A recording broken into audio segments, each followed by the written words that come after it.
অর্ডারে ফোন করেছে। আমি বলছি, "তুমি কিছু ওরে বলেছো?" বলছে, "কই না, তোর সাথে কোনো কথা হয়নি। ফোন রেখে দিয়েছি।"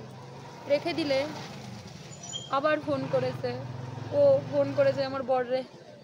ফোন করে বলছে যে, "তুমি বলোনি?" বলছে, "তোমার সাথে আমার 6 মাস কোনো কথা না।" হ্যাঁ, বলে, "মদ খেয়ে মাতলামি।" বলে, "আমি মাতাল?" বলে, "হ্যাঁ, তুমি মাতাল। তুমি মদ খেয়ে মাতলামি। মানে তোমার সামনে আমি মোকাবেলা দেবো।" ও ঝগড়া করতে করতে গাড়ি রানিং তীরের বেগে ছুটে চলে আসলো। কে? আমার বর এসে কোথায় আসলো? আমার বাপের বাড়িতে। এসে তারপরে কি হলো? বাপের বাড়িতে আসলো, বলছে, "তোমারে আমি কোথায় বলেছি বলো? কোথায় বলেছি বলো? তোমারে আমি কবে বলেছি বলো?" কি বলেছে? হ্যাঁ? কি বলেছে? আমার নামে নালিশ, মানে আমার নামে কবে নালিশ করেছি বলো? হুম। এই বলতে বলতে বলছে, "তুমি বলেছো?" বলছে, "না, আমি বলিনি।" বলছে, "তুমি দেখবা, আঙুল তুলে কথা বলবা না, তুমি দেখবা।" এবার ও বলছে, "তুই আমার বাড়ি ঢুকবি না।" তারপরে কি হলো? মানে আমার স্বামীকেও বলছে, "তুই আমার বাড়ি ঢুকবি না।" আমি বলছি, "তোর বাড়ি? বাড়ি আমার বাবার। যেদিনকে বাড়ি বানাবি সেদিনকে তুই বাড়িতে কথা বলবি।" আমি আর ওর সাথে ঝগড়া করছি। ও ঘরে বলছে, "দেখবি আমি কি করব?" ঘরের থেকে ঘুজালি নিয়ে এসেছে।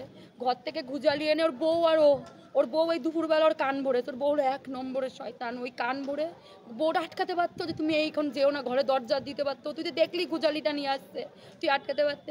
ও এনে বলছে, কি "দেবো।" করলো? ও বলছে, "দেখবি?" সে বলছে, "তুই দে।" এই দুজন হাতে ঠেকা থেকে চেয়ার মেয়ের পড়ে তখন এইভাবে পুরো কোপটা ওর গলায় দিল। সব কে শেষ। কে মারলো কি আপনার কোপ স্বামীকে? দিল কে? অমানুষরে কি বলবো আমি? আপনার স্বামীকে আমার কে ভাই মেরেছে? না, ও আমার ভাই না। ও আমার দাদা হতে পারে না, তাহলে কেউ বোন রে কোনদিন বিধবা করে? আমার মেয়েটারে অনাথ করে কোনোদিনও? আমার মেয়ে গারে বাবা বলবে। আমার মেয়েটা আপনি সকালে এখন কি চাইছেন? আমি চাই ওর বউয়ের জন্য বাঁচি। ওর জন্য জীবনে আমার স্বামীর জন্য জীবন নিয়েছে, ওর যেন আমার জীবনটা নেওয়া হয়। আমার জীবনে কিচ্ছু নেই আর। আপনার মেয়ের বয়স কত? আমার মেয়ে 4.5 বছর বয়স। কতদিন বিয়ে হয়েছে? আমাদের বিয়ে হয়েছে 7 বছর। ঠিক আছে, আপনার আমাদের নামটা স্বামী স্ত্রী কোনো আপনার নাম কি দিদি? আমার নাম জ্যোতিষা, শুনে দেখো। আপনার দাদার নাম? সুমন বিশ্বাস। ঠিক আছে।